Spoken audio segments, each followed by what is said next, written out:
Hey everyone, welcome and thanks for tuning into LCC Remix Roundtable Edition. This is a discussion where our pastors unpack the current message in a deeper way. We hope this episode encourages and speaks to you.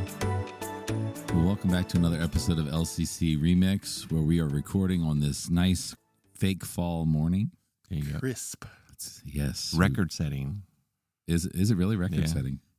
Yeah, it's actually the first time in 20 years that the temperature's been below 60 in August. Wow. Really? Yeah. It's so nice. Global warming. I even It's bought a little climate change, Greg. I bought a little sleeve last night of those Fig Newtons? Fig Newtons. No, there's like apple dusted donuts. You know what I'm saying? You only get them in the apple fall. cider donuts? Apple cider donuts. Yeah. Where'd you find those? Giant. They're fake. They had them. Well, They're fake I mean, Yeah. Donuts. you know, Chemically Were they good? altered. I only ate one, but yeah, they're good. I mean, He only ate one sleeve. I know. Looking at me, you're like, that guy loves donuts. But I really don't like donuts all that much. But that particular kind of donut, you look forward to every fall. Mm-hmm. You Yeah, know, there's a so little mom and pop shop on the way to Shenandoah that makes them made to man. order right So there for you. good. So And good. I'm not that like apple kind of, but man, just reminds you of fall. I'm an apple fritter kind of guy. Are you? Oh, yeah. We're going to fritter away our morning talking about donuts, but the best apple donut I've ever had is actually in New Jersey. It got real quiet. I was looking around, but I think you're thinking of an apple turnover from McDonald's. No. apple pie. At Monmouth Orchard, Monmouth Battlefield Orchard in Monmouth County. Jersey is called the Garden State for a reason, but they do the same thing as you said, Aaron. They make them hot right there in front of you. Yeah. You see Man, them, they are nothing hard to like beat that, hot man. like and you that. see the big pot of oil and just you see it, and they dust it with the. It's really good. I have waited in that line for those. Oh yeah, It is really good. And I don't like apple cider to drink. Oh, I don't love like, it. But like, give me one of those donuts. I think I have the tastes of like a 10-year-old because I love apple juice still. Oh, I do. Yeah. Yeah, but Yeah. Anything being pre-diabetic, I probably should lay off. Hey, Steve. Technically, we're all pre. Well, right. If you don't have diabetes, you are pre-diabetic. pre-diabetic. Yeah. Hey, who was the actor that used to do the diabetes commercials? That's a Wilford Brimley. Wilford Brimley. God rest his soul. Yeah. Did you know when he was in Cocoon, Yes. he was 49? Yes, he Really? always Yeah, that's right. Everybody's like, he always looked just old. looked old. That's the way it was back in the day. Like when you hit 50, like you were really considered like senior citizen, like the Golden Girls. We've talked about this before. That's what bringing They up. were all early 50s, Yeah. except for Estelle Getty, who was actually She was the youngest. of them. She was in a wig and made up, but like the Golden Girls were in their early 50s, and they were already like living in Florida. Yeah. And is Rue McClanahan still alive? no, they're all dead. They're all gone. Estelle Getty died too. Oh, wow. she died. She had cancer. She died. Oh, I'm sorry to hear that. I think it was B. Arthur died first, and So- her, then Rue McClanahan, and So then Betty White was the Of last course, one. tried to make it to 100, but couldn't do it. Yeah, she got close. Yep. Speaking Wow. of collector's items, if you like that kind of stuff, Time Magazine or People or somebody had an issue already out. Yeah, happy 100th. Happy birthday. 100th, Betty White. She was dead. Really? Wow. Yeah, you got to put those things together ahead of time. Yeah. But anyway, that goes back to saying, I love fall. We go from donuts to Golden Girls. But To cool weather. Streams to of how I love We it know. fall. But We know. We know this is fake fall though. We know. yeah, that. we know. Yeah, We know it'll be yeah. 95 degrees next week. Yeah, it'll be humid. Everybody will be like, it's so Maybe hot. tomorrow. What's it supposed to be tomorrow? I don't know. Yeah. Ramping up this weekend. Yeah. Yeah. Well, I'm glad you mentioned because our weather forecast today is sponsored by the Weather Channel. Just kidding. We have no sponsors. Anyway, we're going to continue our series. If you're still listening, God bless you. We're going to continue our series this morning on Hebrews. Yeah. Yeah, we're in chapter that's 11. the book we're in, yeah. That's the book we've been in for Yeah. about 12 to 13 weeks at Yeah. this point. Yeah. At least. But yeah, so Pastor Mark had his message on Hebrews 11, and he had so much time to expand on that very short, uneventful chapter. I was so like, I just felt like, just like I didn't know where to go. I mean, try to focus on a couple verses, but honestly, you could go, and I know a lot of people go through this chapter and then they spend like a week on each person that is mentioned. Like there's 17 people mentioned by name. And then each of them have their own story about how they exhibited faith, and it's one of my favorite passages in the Scripture. It's chock full of stuff, but when you're trying to cover 39 verses in 25 minutes, it puts you under the gun. But speaking of chock full, we are also sponsored by Chock Full of Nuts for Heavenly Coffee. Full of nuts. Oh yes. Just kidding. We have no sponsors. But if you're listening, Hey, we'd like to support our missions work here. So Yes, just know that this is the third best rated church podcast in Southern Maryland. Yeah. Or whatever. 20, it was 21st in the state of Maryland. Oh, 21st. wow. Yeah. That But was a hey, few months ago. We better check that. Yeah, we got to check. Yeah. But in Norway, Sven, we're up there. Yeah. But anyway, yeah, I For digress. the 21st out of 22. This segment brought to you by Sweet Jesus Oysters. Yes, They're delicious. They are down, delicious out of down in Leonardtown. Leonardtown. Get yourself some fresh oysters. Yes. All right. They are very good. $25 a dozen. All right. I don't know. Is that the going rate? That's pretty high. No. When I got those, these were at a farmer's market, so they gave you one for free for coming in. That's the starter. They always get you hooked with the starter oyster. Just let that The first one's always free. Yeah. just let that raw oyster Yeah, slide down they your were gullet. they were about $1 oyster. Oh, okay. That's not bad. I know everyone's looking at me, shaming me. No, I'm not going to say anything. Yes. It's a giant, disgusting filter from the Chesapeake Bay. Yeah. Yeah, no, keep going. Delicious. Okay. Okay. But yeah, I like that verse when I started out, and you go back to chapter 10 as we've kind of been doing. Kind of you lead back in with the end of the previous chapter, but we're not of those who shrink back and are destroyed. And again, that's another thing that I could have spent a lot more time on, but shrinking back and how there's a lot of quote unquote Christians who shrink back from the culture and shrink back from we just want to love everybody and we don't want to make anybody uncomfortable or mad but we know that the scriptures are they're designed to, they're a mirror, so they're going to make people, it's going to make people mad. It's going to offend people, and we can't shrink back, especially when we receive any kind of persecution or obstacles in our way. You got to keep moving. So I like that verse a lot. But it's funny how we talk about people getting so easily offended by truth, but there's only one who can be offended, who we really offend against, and that's the Lord, right? I mean, that's when a sin is an offense to God. And I just think it's interesting how culturally we've shifted to now everyone, I shouldn't say everyone, but many, not most, take offense to something, and we have no right really to be offended, but we don't give a second's thought about the offenses we cause to God. Well, what it is it's a fine line to walk between loving people and wanting the best for people and showing the love of God and not shrinking back on things that the scriptures teach, this is the way God made things and this is the way it is. And we a lot of times we feel like, what's the word I'm looking for? Just come on, guys, help me. Cromulent? Lacrimose? Donut. Come on. The word that you're looking for. I'm having a senior moment.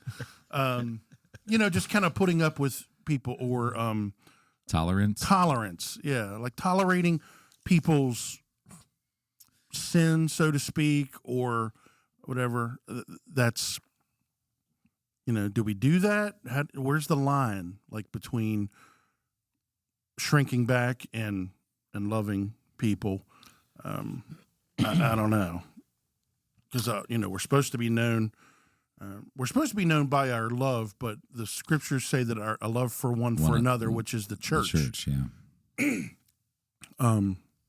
But we also know that Jesus loved the world. Jesus loved everybody. And so I think we're supposed to also have that kind of general love and concern for all of mankind. And honestly, not to say something, to hold back truth, or whatever is we've talked about this before, is like the sincerest form of hate. Yeah. How much do you have to hate someone to not warn them about a very real hell? Yeah.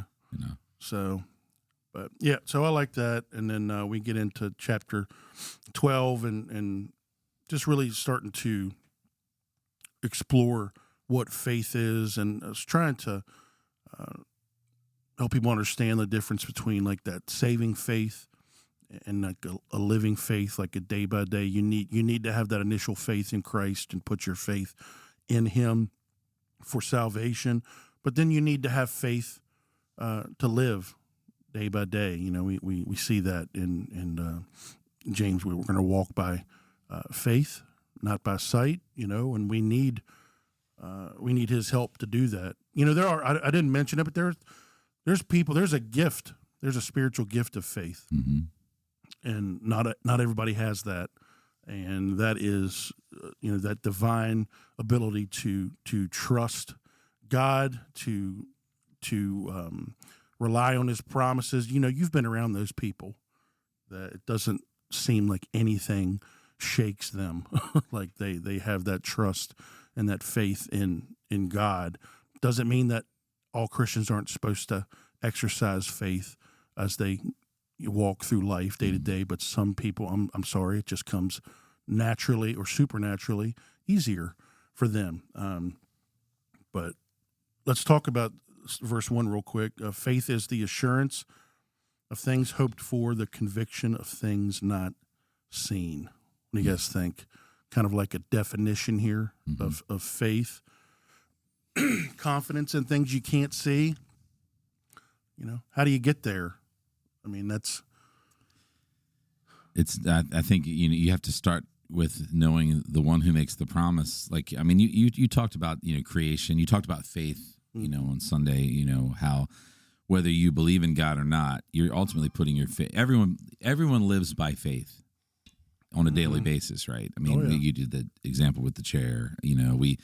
We don't look up the engineering sheets on the bridges that we go over, Although they probably should have, a couple instances There's been lately. a few, but I'm, you know what I'm saying. We don't, we get in the car, we start our car. We don't, is this thing going to explode when I, start it? We have faith and confidence in the ability of others, but then, resting in that place of the God of the universe, who's revealed through Scripture, whose glory we've seen in God the Son, Jesus Christ, and every promise that He's made, every word that He speaks is going to come to pass. So, it's that knowing that He is that keeper of His promise, and no matter what we face or where we go or what's going on, we have that anchor, and we're able to see, things that aren't to the eye that hasn't experience that relationship with God, because well, I think that's the whole thing, is experiencing, and that was the whole point with the chair,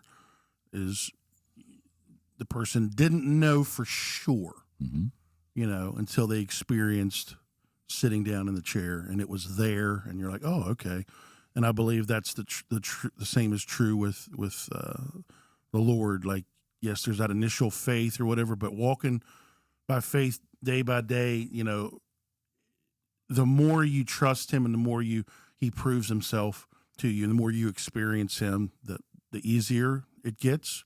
I would say. I guess faith is never really easy, but I mean, it's the more he proves himself to be trustworthy. So you don't really experience faith until you can experience him, and rest in him. And then, it becomes easier and easier to trust in him. Greg and Aaron are super quiet this morning. I'm a little freaked out. Aaron, I'm used to being quiet, but no, I was sitting here. I'm trying to think what, how do you sum it up? Can't find the words, can you? Well, no, I think in verse 6, it says, if anyone comes to him, you must believe, without faith it's impossible to please God. Yep. If anyone comes to him, must believe that he is, and he is a rewarder of those who diligently seek him. And so you mentioned it, I was listening. You mentioned trust, and faith is you boil it down. Faith is trust. Mm-hmm. So it's believing what God has said, and God made promises to these people. Told Abraham, your seed will be outnumber the stars, and he never saw that. He never saw it. No, but he go, okay, I take you at your word. And then that's trust. Well, it said because he was focused on a better homeland. He was focused on heaven. He was focused on the things that God had promised. That he knew he was never gonna. He probably knew he was never gonna see this. He knew it was gonna happen because this is what God said. But he knew in the back of his mind, like, I don't think I'm gonna live long see enough to see all these thousands upon thousands of ancestors. But it's right when you like I said, boil it down. It's even in our own lives, it's simply a matter of just trusting him. For God's wants to do whatever, or he's it's okay.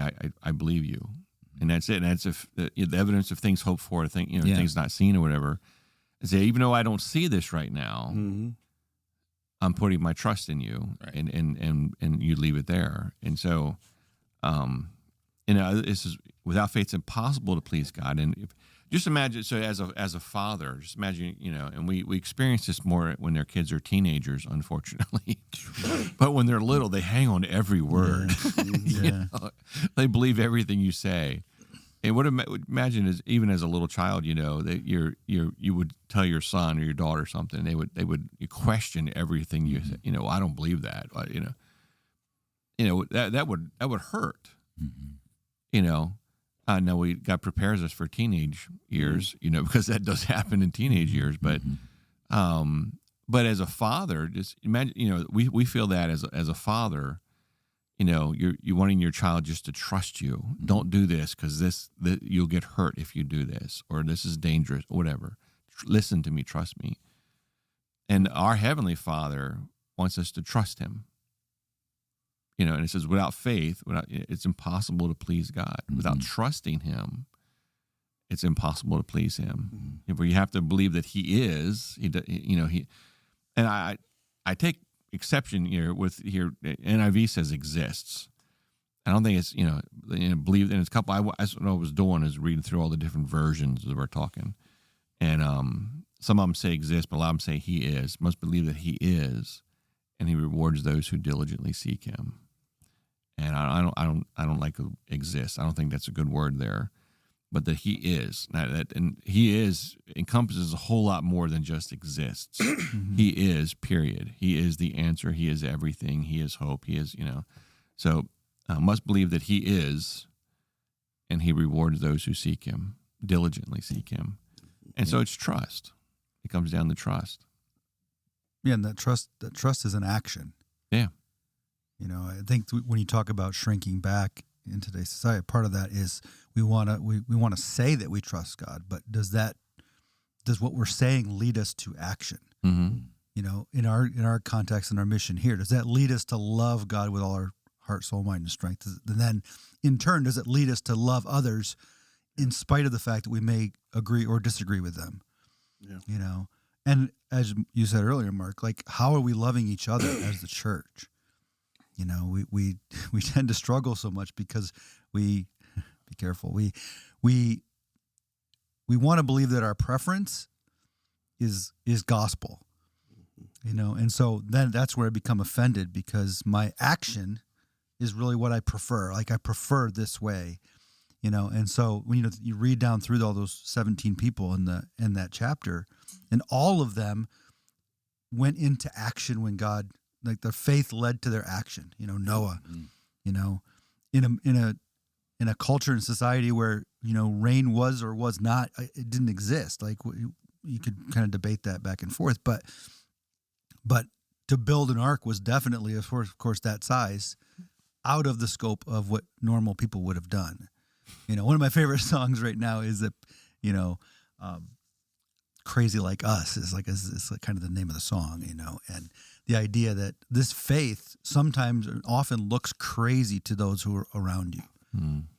But it's an action. Like, the trust in the Lord is an action to step into those uncomfortable places and to love, unconditionally, and to love in a way that isn't necessarily normal or even sometimes accepted, but to love God and love people. So it has to be an action. You look at all 17 of these people. It doesn't say, this person had faith, and then that's it.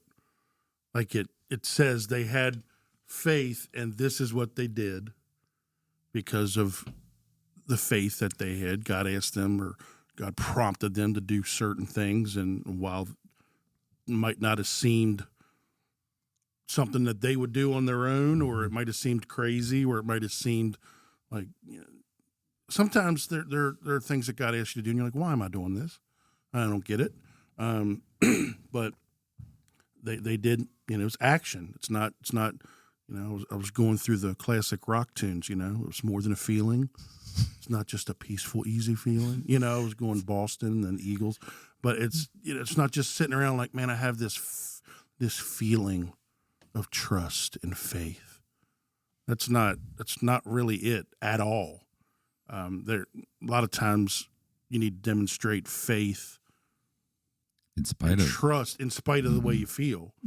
Like, I don't see how this is gonna, turn out, but God, this is what you've asked me to do. This is what you've impressed upon me to do, and I'm going to do it. And I'm just going to trust that you know better than me. And that's what you do. Like, some people just think that faith is just that feeling, that just have this nice calm. This calm about myself that I know everything's going to be okay. Now, there might be some folks that have the supernatural gifting of faith that, like, they just, that heart rate doesn't get up, that blood pressure doesn't, because they just going to trust God. But most of us, it's like, can I please have a Zoloft or Wow. some phrase I have never or something, because I am on edge. I'm still going to do it, but I'm, but that's it's definitely the key is action, acted on it. Yeah, is there really any faith if there's no action accompanied it? Yeah. I read somewhere. Yeah. Almost like faith without works. The Book of Jacob. Dead. Book of Jacob? Jacob? No. Yes. Jacob. Yeah. Jacob. But Yeah, I mean, all those examples that we see there, and even verse 2 talks about them. This is why they were commended. This is why they got a good testimony. It's because they did put that faith into action. And I think today we do want, the average believer, well, I'm okay, God, I'm going to trust you, but I'm going to trust you as long as you do what I think you should do in the time frame that I think you should do it. That way, that would make me feel a whole lot better. And people put conditions on it. Yeah. And every one of these examples, like you said earlier, is like, they don't see the end result of this. That's what faith is. When God says for Abraham to offer Isaac, Hebrews talks about, he believed enough that he would receive him back from the dead as a burnt offering. Like, I can kill him, set him on fire, but God promised me this son, and my line would come through him, so he's going to keep his promise. Doesn't make any sense, but he was willing to do it. How did he get to that point? because God had kept his promise over and over again. Like he had fathered his children like at an old age, like the things that they laughed at, and God did it. And they're like, okay, like that's the whole thing, experiencing it, trusting it. And then you get stronger. Your faith gets built as you go along. But I love that, for by it, the people of old receive their commendation. And I always felt like growing up, like I had said on Sunday, is like these were Bible people. They're not relatable to us, and I don't think that when you're a kid in church that we focus too much on the flaws of the people who God used. But I mean, he's going through this list of people, and man, they're all just a bunch of mess ups and so many flaws, and that they're the same. They're the same as you and me. They really are the same as you and me. And like you said, not being able to see what the completion of what they're trusting for, but still trusting anyway. Like one of my favorite pastors, Matt Chandler, he talks about, you look at Moses, doing all this stuff and going through all this stuff, and then like right before you're ready to go into the promised land, nope, you're dead. Or John the Baptist, being the forerunner of Christ and whatever, and then oh yeah, by the way, you're going to get your head cut off, and the way he says it is like, I thought I was going to get a book deal. Yeah, right. And maybe a sailboat and just kind of no, I mean, nice retirement. And east of Jerusalem. Oh, he's got a retirement, all right. Sea of Galilee, north. But the faith to trust God, even when like you might not see the outcome like here on earth, and that's really what the word be faithful, being faithful, even though like it's not it's not all going to come to fruition in your own lifetime. It'd be nice if every seed that we sowed, we were able to see that, come to fruition and see the harvest. But that's just not the case. It's not the case. A lot of times, like you have no idea, like, of what the things that you do or things that you say, how they're affecting other people and people, I've had people come to me like, before and saying like, you said this like 7 years ago when you were preaching or whatever. And it, it was, and I'm like, okay, like, I don't remember that one at all, but like, God uses us. I'm just going to trust him that he's, as pastors, as teachers or whatever, you get up there and you, some weeks you're like, man, that went real well. And other weeks you're like, oh man, where was I? I was just all over the place. Like, but God, I had this, experience again, there's experience, that God will use you no matter who you are and like what your level of whatever is. I was a youth pastor. I was on a missions trip to Mississippi. That's right. One of the poorest places in the world. This area we were at was like was one of the poorest places in the United States, and I was asked like half hour before to preach at this little church service that they were having, and I'm like, at this point I'm probably 25, and I'm not ready for that kind of stuff yet. Like, hey, you're going to preach in a half an hour. Now, you can always pull something out of your back pocket and you can win it. But 25, I was Mark like, actually carries sermons in his phone. absolutely, iPad actually. But I was scared to death, and I got up there, and I remember absolutely stuttering, bumbling through like this message. I'm up there like, I don't even know what I'm saying. I'm just saying this stuff. And it was like, like 30 some people got saved at the altar call. And I'm like, okay, I got you, God. And it's not about me.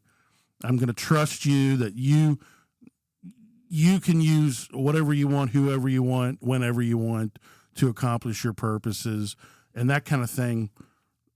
Build your faith and build your trust. Like you've seen it, he has proved it to you over and over again.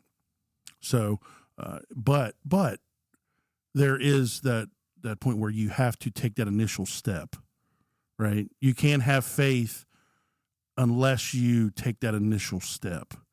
And things that God might be asking you to do or whatever, it might be scary or uncomfortable or whatever. And that was really what I was trying to get at on Sunday to folks, because I think that a lot of people just come to church. That's the extent of their faith. I'm a churchgoer. And what is God asking you to do or leading you to do that, like, it makes you uncomfortable? It makes you think of all the excuses in the world of why you can't do it or shouldn't do it, whatever. And I know, like, everybody sitting there probably had something in their mind, whether it was like, starting a ministry or nonprofit or talking to somebody about Jesus or I don't know. But like, what is it? You gotta, in order to experience him and strengthen your faith, you're going to have to take that first step and get out there and let God prove himself to you. Without that first step, like, Abraham had to take that first step to leave his home. He had to pack his stuff up and he had to go. If he had just sat there and went, well, one of these days, God, I'm going to start packing. We'll start planning, get my 401k in order, and then when things are settled here, I'm going to go. No, like, he was told to go right then. So, what is the first step for you? Yes, faith in Christ, that's saving faith, but like, for what God wants you to do in your life, what he wants to accomplish in your life, what's the first step that he wants you to take? And some of us will sadly never take that first step because we're scared or we're, and if you want to trust him more, you want to build your faith, you've got to take that first step. So yeah. It's the exercising of faith, right? I mean, exercise means to test and to repeat, exercise, and push, right? It's not easy. The one thing about, to add to that, is there's that side where it's that initial stepping out or walking in or whatever. It seems to be scary, but that's what faith is. Mm-hmm. You're not trusting in yourself, you're trusting in God. But the cool thing about that is that the results aren't left up to you. Mm-hmm. Mm-hmm. So that initial, that stepping out is scary because we're stepping into the unknown. If God's called you to do something or, whatever, something, it's uncomfortable because you've never been there before, so, you take those steps or whatever. But there's this beautiful thing where it's not on your shoulders anymore. It's up to God, so the result, the end game where, it's not up to me. If all I have to do is be obedient in that. And, with these guys all through here, all they were required to do is take that step to act on, but the result was all God's doing. And so as something, to keep in mind, it's not, my only job is just to do what I'm told to do. Mm-hmm. And after that, it's off my shoulders now. I'm not on the hook for, the result or the end game or all that.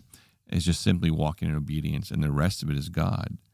To a degree, we we think we have a false notion in thinking that everything is dependent on us, Yeah. or everything, it is about us, and that's the whole point. Yeah. Is to come to that place of knowing that Yeah, and that it's takes the about weight God. off. Yeah. So all I have to do, there's freedom in that. Take my yoke upon you, right? Yeah. That's what Jesus said. Yeah. So. I'm not responsible for the result. I'm responsible for the obedience. Mm-hmm. Yeah, And whatever that responsible looks for like. faithfulness, and Yeah.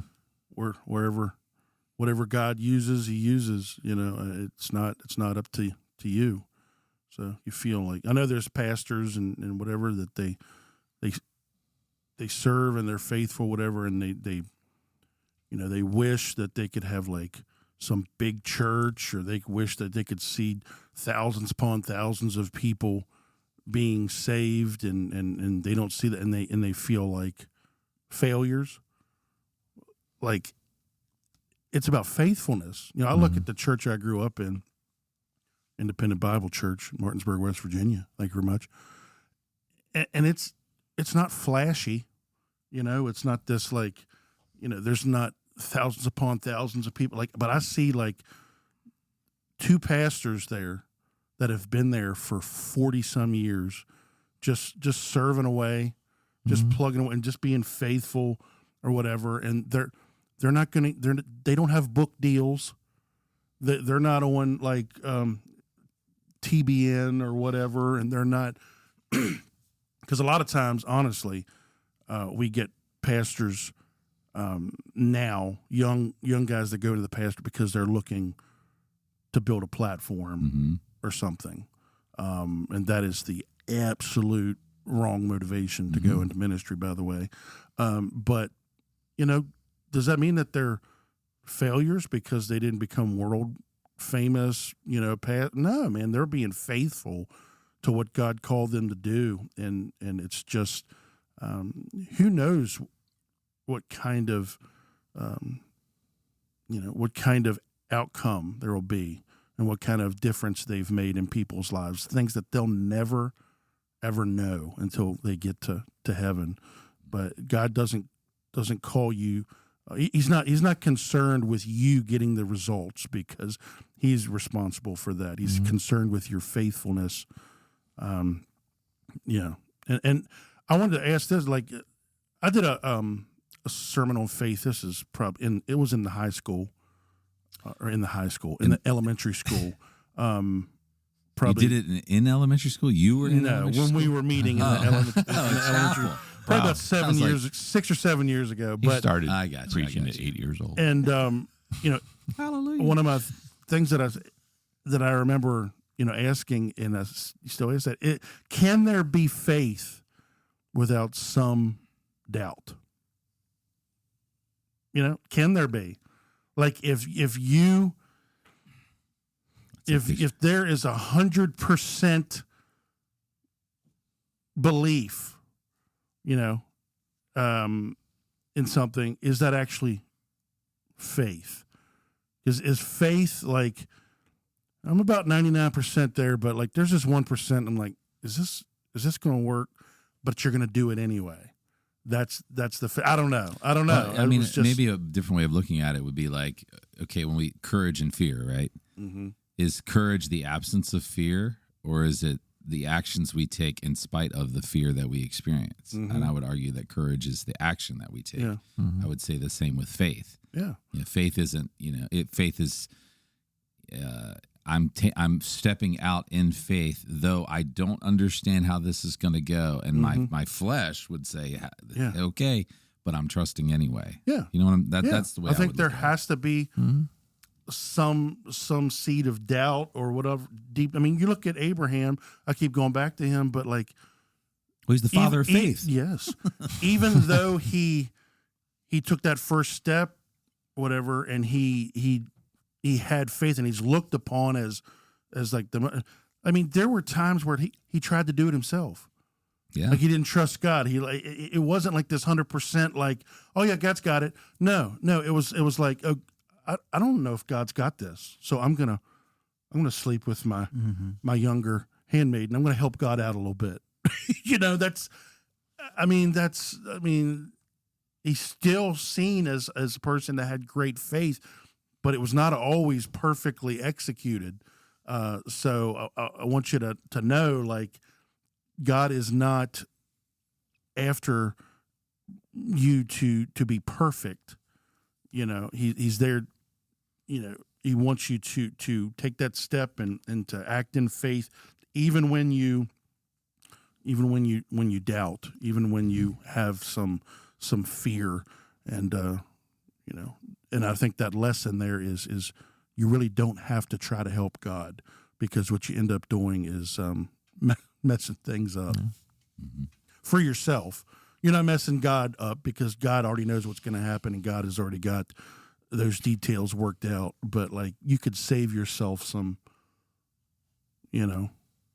heartache if you stop trying to do things your way and just let God do what he does. Yeah. Yeah. Some of us like to learn the hard way. We do. Well, you don't forget as easily once you learn the hard way. You hope, right? Yeah. Well, and that's why God allows that stuff to happen, probably. It's like, they need to learn a lesson here. Yeah. So this is Yeah, absolutely. We can be pretty stubborn. Yeah. Earlier, when you talked about you speaking and not knowing, as a young man, in Mississippi, and you're kind of like, okay, here we go. I was thinking about stubbornness, but I was thinking about Balaam's donkey, because that's one of the things I always default back to. Like, if God can use a donkey, he can use me. He could speak through a donkey, because most of the time that's how I feel. By the way, I think that'd be a really cool band name. Balaam's donkey. Yeah. Would you use the word donkey? Would I? I would probably use it, but burrow. it would be Balaam's burrow. burrow. That's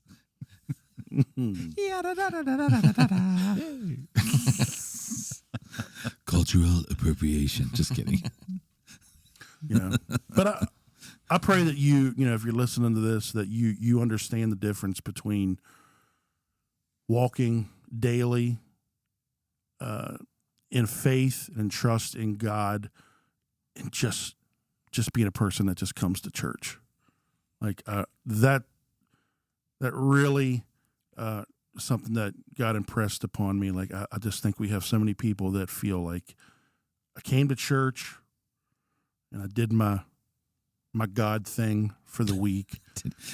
I got my Jesus fix. Yeah, I got my Jesus on. I've seen that on like Facebook. I got and my stuff. praise on. There's a picture of somebody at church getting my Jesus on. I'm like, what is that? you should be getting your Jesus on every day of the week. What does that mean?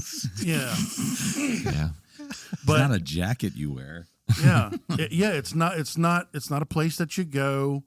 It's who we are, and like I pray that you every day are seeking to walk by faith and trust God and ask him what he wants you to do that's scary or inconvenient or uncomfortable or whatever, because you're really not growing in your faith. You're not going to allow God to take your faith to a place, where it needs to be, unless you're living that, Monday through Saturday as well.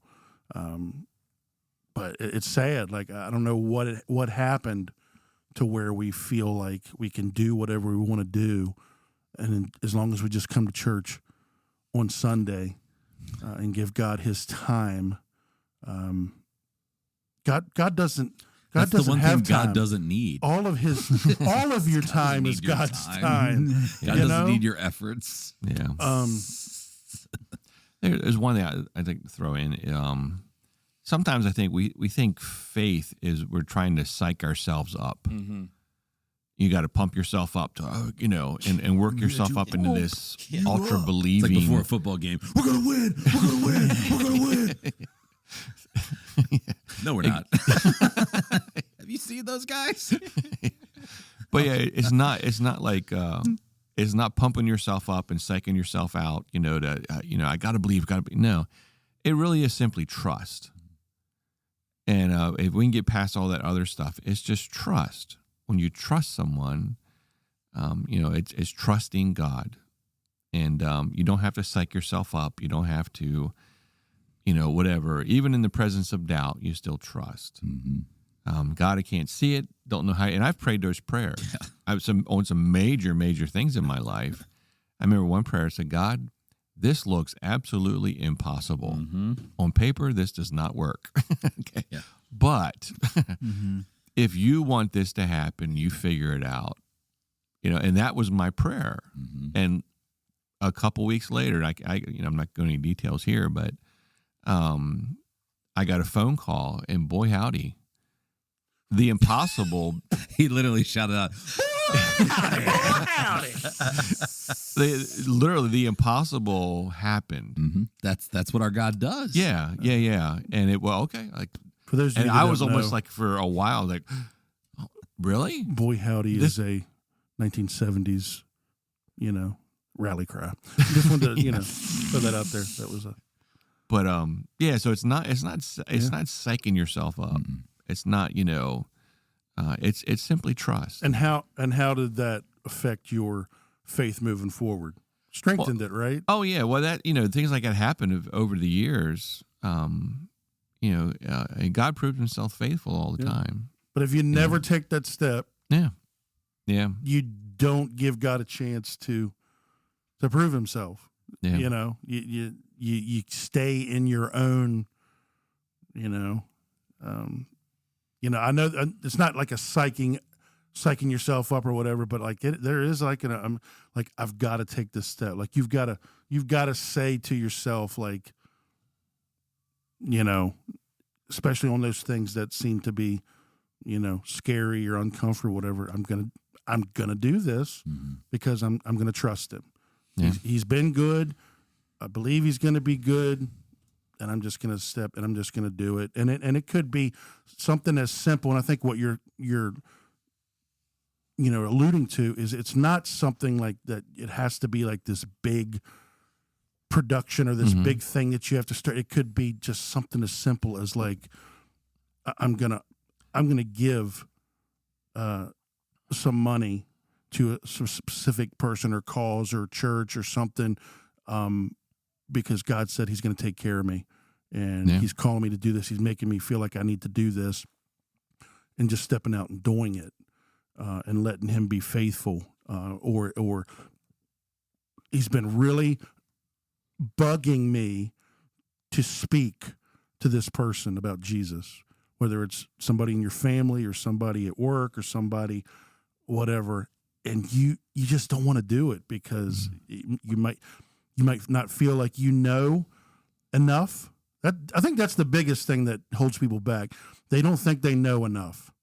Like they're not like they don't have like a Bible degree, or they're not. You'll never know enough. You'll never know enough. You're not going to have all the answers.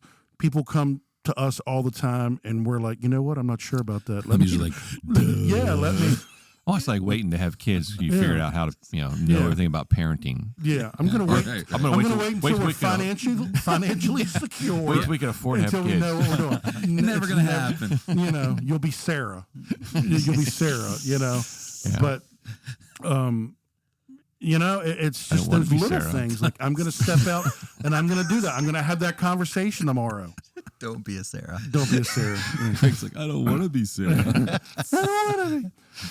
But an illustration, and this keeps coming back to me, so I'm going to say it. boy howdy. Well, that we'll lead off with boy howdy. What a doozy. Yeah, it was a What a humdinger. Oh, there we go. Not from the 30s. So the illustration that keeps coming to my mind is say you're at work and there's a promotion you could get. Okay, or something, or I don't relate to that at I all. know, but other people do. I don't either. I've been self-employed my whole life. You can give yourself a promotion. Yeah, it doesn't work. It doesn't feel it. Yeah, but so there's something or a job you could get. So you have a choice. You could manipulate things in such to get that, or you could simply trust God to work it out. And you say if there's something you could do, manipulate. It might be a little underhanded or it'll whatever, but not real bad. But you could still improve your position to get this promotion at work, or you could just do what's right and trust God and let Him do it. And I think that's the difference between faith. Yeah, You helping know. God along. Yeah. So you could, okay, God, I trust you. I'm gonna do what I know I'm supposed to do. I'm gonna do things the right way. I'm gonna trust you in this career path you give, whatever. But I'm gonna do things right. I'm not gonna do the underhanded. I'm not gonna manipulate. I'm not gonna force my way in here. Mm-hmm. I'm gonna let you do it. And I think that's faith. Mm-hmm. It's okay, I'm gonna trust you. I could manipulate this thing. I could force my way in. I could whatever. I'm not gonna do that. I'm going to rely on you. Mm-hmm. Now, you're still faithful in what you do. You still have to walk the walk and do what you need to do in your job and stuff. But there's a difference there between, one is, is trusting God for the outcome, so maybe that was for somebody. I don't know. I'm sure it was. You should trust God that it was. I will. I said it. Said it. I believe it. God said it. I believe it. That settles it. Nope. Mark's got that bumper sticker on the I back of his can't car. stand that bumper sticker. Jesus is my co-pilot. Yeah. Yeah. And You're in trouble if Jesus you might not is your have. co-pilot. You might not have been around when I said that. So and I didn't really get into it, but like the bumper sticker should be God said it. That settles it. Like it has nothing to do with what you believe. Mm-hmm. It really doesn't have anything with what you believe. God says it in His Word. That settles it, and it's our part to believe it, to trust, and to move forward. But how about God said it? That settles it. I believe it. Like a different. Because that bumper sticker means God said it. I believe it. Like I've got something to do with this. Mm-hmm. No, you don't. So We call that t-shirt theology. the Lord's Gym. Don't you remember the Lord's Gym T-shirts? Yes, I did. I was like, "What is happening right now?" What's your favorite Christian T-shirts? I love Christian T-shirts, as you know. There's some interesting ones. I had one was called I'm hooked on Jesus. It had a fish I hook think on it it. did, yeah. Yeah. I had that in high school. How about the drumsticks that form a cross? I stick with Jesus. No, I haven't seen that one. Yeah, it's like Christian drummers wear 'em. It's like I stick with Jesus. Or the T-shirt that back in the '80s said "rock and roll" on it, but then in the words around it said "Jesus is my rock, and he rolls my blues away." That's from Larry Norman. Yeah, it's a lyric. Yeah, Jesus is the rock and he rolls my It's blues Greg away. Norman again, or obligatory Larry Norman. Greg Norman mention. Larry Norman. Larry Norman. Larry Norman. Greg Norman's the golfer. The shark. yeah. Larry Norman. It's Is his that the younger guy that brother. had the lemonade and the? No, that's Arnold. Right. Arnold Palmer? Arnold Palmer. Yeah, Arnold Palmer. He's the one that has the half lemonade, I get half the ball sweet anyway. tea. Can I get a Greg Norman? Greg Norman. Like a Greg Norman. What would that be? Like Kool-Aid with Shark. Salted Kool-Aid. salted Kool-Aid. Oh my goodness. Yeah. Wow. We went off the rails. Oh, I miss Larry Norman. I wonder what Larry Norman's golf game was like. Larry Norman's? I'm imagining not very good. Yeah. After the plane crash, he had a hard time. I don't know, did he He die was in in a a plane plane crash. crash? He didn't die in a plane crash. He got messed up. Is he still living? No, He- I think he passed. Yeah. Let's look it up. He's Oh, gone Google. on to glory. He died in 2008. Oh. Man, so many years ago, and I never even knew. I remember Greg said he saw him at Creation one year, and it was almost like he just showed up, and it was almost like he needed a ride to the next place he was going. Bless He had his an heart. acoustic guitar. Yeah. I need a Hey, if ride. anybody's headed Yeah. to New York, I need a ride. Yeah, he was good though. Oh yeah. Guy he was in the right place at the right time. Mm-hmm. I wish we'd all been ready. Well, alrighty then. well, there you go. Any other thoughts on Hebrews 11? There's plenty of them. We didn't even get into more than like 2 of the You just 17. can't. You Yeah. can't. We'd be here all day. Well, they're all kind of the same though. They trusted God. But they all have their own different story. It all they do. looks so different, Yeah. and that's the thing is like It your is. story's going to look different than than somebody else's. Mm-hmm. You know, all you're called to do is be faithful. So it doesn't, Sometimes your story might just serve as a cautionary tale to others. I'm sorry. By faith, Steve did lots of boneheaded things, so don't do this. Don't be a Steve. No. Don't be a Steve. Yeah. I mean, one of my favorites is the Moses story, and refusing to be called the son of Pharaoh's daughter, and choosing rather to be mistreated with the people of God to enjoy the fleeting pleasures. I mean, that's something that people preach on all the time. Just that single passage, and Rahab. I mean, you talk about somebody who you really associate with godly people, the prostitute. Like God can use you, as long as you, you trust in Him and you put your faith in Him. And God doesn't always use people. Well, almost never uses people who think that they're worthy of being used, or, you know what I'm saying? Like, if you're that person, like, man, I really got so many gifts and talents. God really could use me. That I think you might be missing the boat a little bit. I don't know. What do you think? I agree. I agree. And then he ends the passage, the chapter, with some really encouraging stuff about being whipped and imprisoned and sawn into, and there are people that were faithful and obedient even to those sorts of things, and being afflicted, mistreated. I don't know. We're so comfortable here in the United States. Like, I pray that, like, we are shaken, but then again, to this point, like what we're talking about, like we think like that kind of stuff could never happen. But it absolutely could. And are we going to be faithful even when times are difficult? So,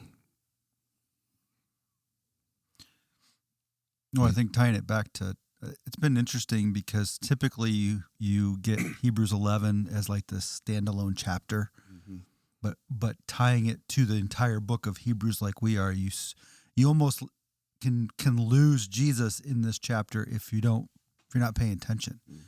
Because the promise that they were looking for is that finished work of Jesus that they never experienced. That the believers who Paul is writing to are on the other I should side have of said that on Sunday. You should have stood up. Hey, Mark, don't forget this. They're on the other side of the finished work of Jesus. And so while these Old Testament heroes are encouragement to them, they didn't experience what these believers had experienced in Jesus at this point in their walk, and they so would have loved to have seen it. Yeah, they would have loved to have witnessed it. Yeah, and and I think in a sense, though, by faith, some of them they didn't see the fulfillment of it all, but they like you think of the ram, you think of God's provision, you think of, it's very fine theological point, how much wonder. did they know? You just wonder. How well, much even on the Mount of Transfiguration, as Jesus is speaking with Moses and Elijah, was that a briefing before what was going to go down? Like we don't know what the conversation was about, but I have to believe it. I tend to believe that it was about all that Jesus was about to go through. Maybe they just stopped in to say hi. Had to be some kind of purpose. Yeah. Hey, Jesus, we were just passing by. Yeah. We just thought we'd stop by. Yeah. Well, something was going on if they wanted to build tents up there for him, Yeah, I couldn't imagine, but very good. Yeah. Well. All right. Well, hopefully you've enjoyed this and feel challenged to put your faith into action. And if God is calling you to take a step of faith in your life, no matter how big or small you might think it is, or significant or insignificant you may think it is, nothing in the hands of the Lord is truly small or insignificant. He can do great things through simple acts of obedience. The whole kingdom is built upon that faith of a mustard seed. So take that step of faith and see what God might do, and let's see how God can use you to build his kingdom here in Calvert and beyond. Amen. That was a beautiful ending. That was nice. eloquent, Steve. Yeah. You've been hanging God out with used you. You've been hanging out with Aaron. God used you God just used me. to say something eloquent. Wow. Now I feel like I have to say something dumb No, to balance that feel out. moved. to balance it out. Yeah. Well, God bless you. Hope you have a great rest of your week, and we'll talk to you next Wednesday. Alrighty. Bye-bye. Thanks for listening to LCC Remix. If you have any questions about this podcast, reach out via email at lccremix@lifechurchcalvert.com. LCC Remix is a podcast ministry of Life Church Calvert, located in Huntingtown, Maryland. You can visit our website, lifechurchcalvert.com, or download our app by typing in Life Church Calvert in your app store today.